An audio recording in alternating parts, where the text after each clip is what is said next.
साथियों, गुजर बकरवाल समुदाय के लोग पिछले दिनों से रोडों पर हैं, सड़कों पर हैं, लगातार धरने प्रदर्शन कर रहे हैं। कई बार लाठीचार्ज हुआ, उन लोगों को पीटा गया, लेकिन आवाज़ खामोश नहीं हुई, आवाज़ बुलंद होती गई।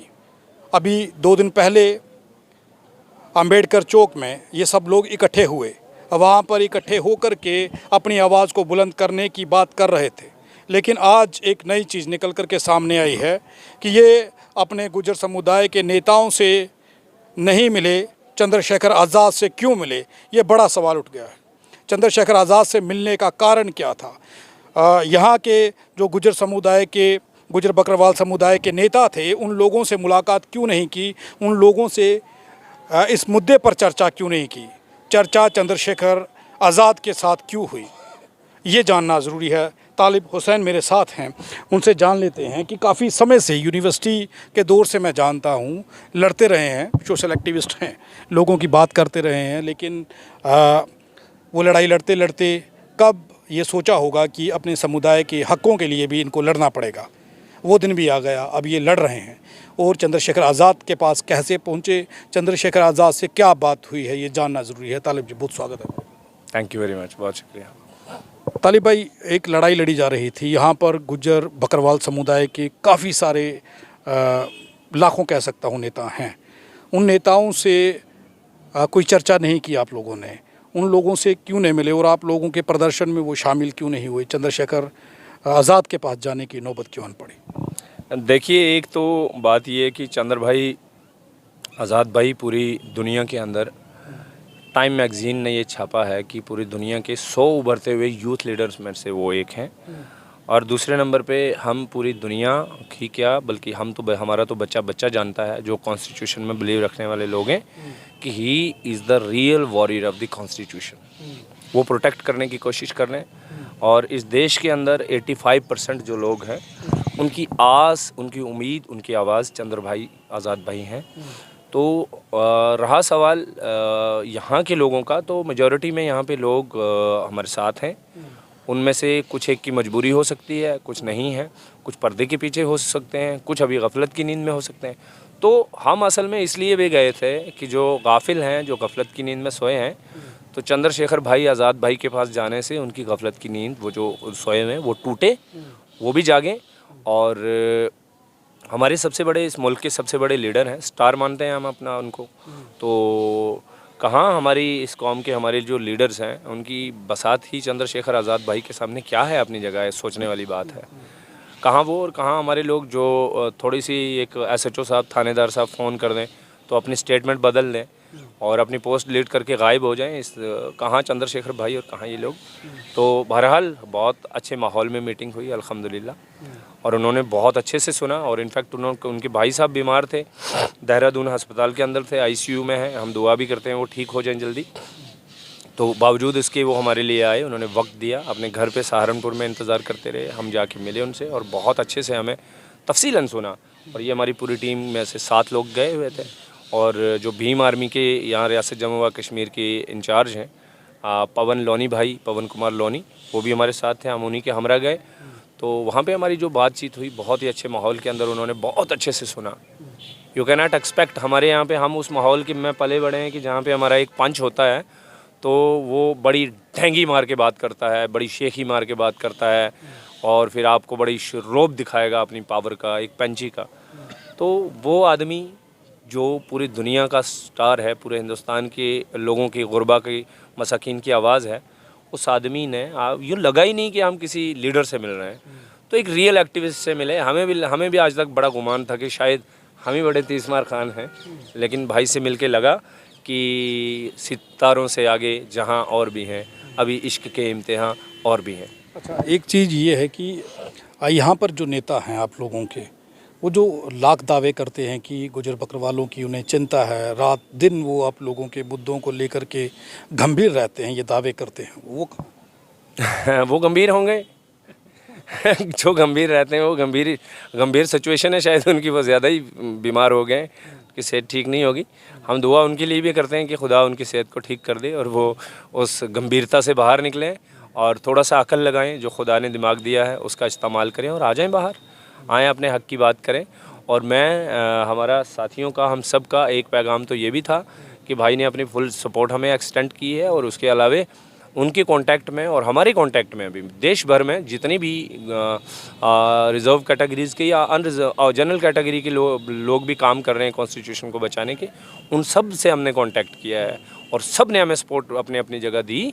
और एक दूसरा पैगाम ये देना चाहते हैं कि हमें जम्मू कश्मीर की इंतज़ामिया ने ये पैगाम दिया है, और उसमें बिलखुसूस पुलिस इंतज़ामिया के मुकेश सर ने, ADGP साहब ने, कि 15 अगस्त के मद्देनज़र 15 तारीख तक ना तो कोई सेलिब्रेशन होगा और ना ही कोई प्रोटेस्ट होगा। हम उनका एहतराम करते हैं उस उनकी हुक्म का, लेकिन साथ ही साथ हम ये भी गुजारिश करना चाहते हैं कि इसी आड़ में 11 तारीख को चूँकि पार्लियामेंट का सेशन ख़त्म हो जाना है, कहीं इसी आड़ में रात के गुप अंधेरे के अंदर आप हमारे साथ कोई खेला तो नहीं करने वाले। अगर कर दिया, नहीं करना चाहिए गवर्नमेंट को, अगर कर दिया तो यकीन माने ये कौम का नौजवानों का जो सैलाब आपने पुंछ में देखा, श्रीनगर में देखा, जम्मू में देखा, ये सैलाब बढ़ेगा और हमसे भी ना रुक पाएगा। आपको क्यों लगता है कि ऐसा हो सकता है कि रात के गुप अंधेरे में कोई फरमान जारी कर दिया जा सकता? देखें, जो भी आवाम के ख़िलाफ़ इन्होंने जब भी जो भी किया है वो रात के गुप अंधेरे में ही करते हैं। सुबह जब आंख खुलती है तो आपके ऊपर एक अजीबोगरीब सा फैसला आ जाता है। तो ये हमें कोई, हम ज़िद से नहीं कह रहे, बल्कि ये तारीख़ है उनकी, इस गवर्नमेंट की तारीख़ रही है। ये पिछले 9 साल के अंदर हमने बेशुमार चीज़ें देखी हैं कि हम रात सोए होते हैं तो सुबह उठ के कोई ऐलान हो गया होता है इस तरह का कि भाई अब ये करना है। तो बस हम दुआ करते हैं खुदा से कि 15 अगस्त तो है ही है, मुल्क के बड़े आयाम का हम एहतराम करते हैं, मुल्क की सिक्योरिटी का हमें पूरा ध्यान है, लेकिन दूसरी तरफ ये ना हो कि 11 तारीख के बीच में हमारे साथ कोई ड्रामा कर दें, कोई धोखा कर दें, तो उसके फिर रिएक्शन में कम्युनिटी के नौजवान हमसे ना संभाले जाएंगे, फिर ये काबू नहीं आएंगे हमसे भी। ये आज आप देखते हैं कि नौजवान पुरानी तर्ज के लोग नहीं हैं हमारे, कि किसी इनके बड़े कबीला के सरदार ने या लीडर ने बोल दिया कि जनाब अब ऐसे नहीं तो आपको इधर से मशरिक नहीं जाना, मगरिब जाना है, तो बेचारे लकीर के फ़कीर चल दिया करते थे, वैसा नहीं है। आज पढ़े लिखे नौजवान हैं, आर्ग्यूमेंटेटिव हैं, बात करते हैं। हम तो क्या ही हैं बेचारे, हम तो बड़ी मुश्किल से बात करते हैं। हमारे नौजवानों को अगर आप मौका दें, हम फ्रंट पे लाएं उनको, तो मतलब उनका मुकाबला करना बहुत मुश्किल है। आज अल्हम्दुलिल्लाह नौजवानों ने बहुत मेहनत की है। पहले नेता भाजपा की ओर भाग रहे थे, अब कांग्रेस का रुख कर लिया है, लगातार उस तरफ जा रहे हैं। तो आपको लगता था कि राहुल गांधी से भी एक मुलाकात हो जाती, इस मुद्दे पर चर्चा होती, जम्मू में नेशनल कॉन्फ्रेंस के फ़ारूक अब्दुल्ला या उमर अब्दुल्ला या फिर महबूबा मुफ्ती से इस पर चर्चा की जा सकती थी? देखें जनाब, जहाँ तक राहुल साहब का मसला है, राहुल गांधी साहब इस देश के अपोजिशन की सबसे बड़ी आवाज़ है। हमें उनकी पार्लियामेंट के अंदर वापस आने का हम उनको मुबारकबाद पेश करते हैं, लेकिन चूंकि वो अपने ही मसाइल में बहुत उलझे हुए थे बेचारे, उनको उलझा के रखा हुआ था और दसों परेशानियों में, तो हमारी मुलाकात करने का तो हमें पता ही था कि नहीं हो पाएगी।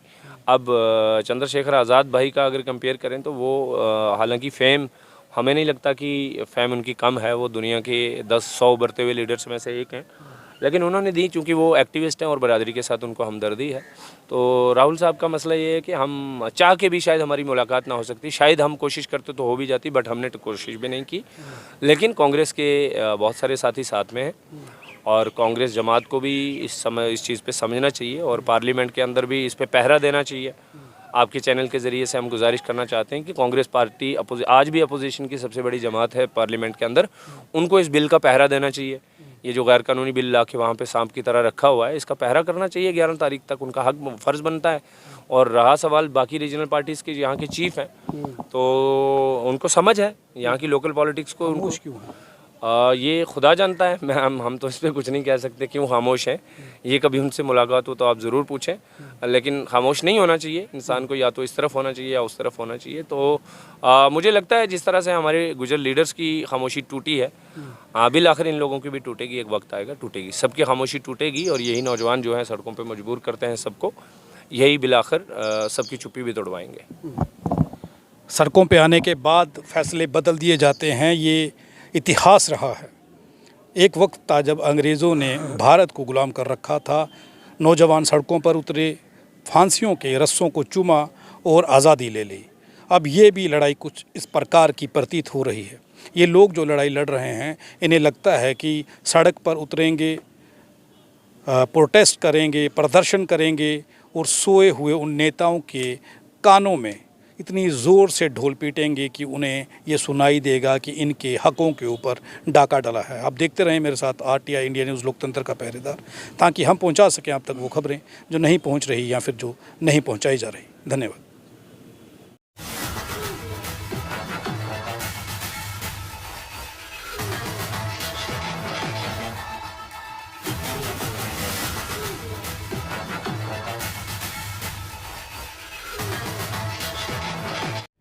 अगर आप भी चाहते हैं कि RTI इंडिया न्यूज़ आप सबकी आवाज़ इसी प्रकार उठाता रहे तो RTI इंडिया न्यूज़ की आर्थिक सहायता करें। हर माह 99 रुपये दे करके RTI इंडिया न्यूज़ की सपोर्ट करें, ताकि RTI इंडिया न्यूज़ इसी प्रकार आपके मुद्दों को उठा सके और सरकार के कानों तक पहुंचा सके।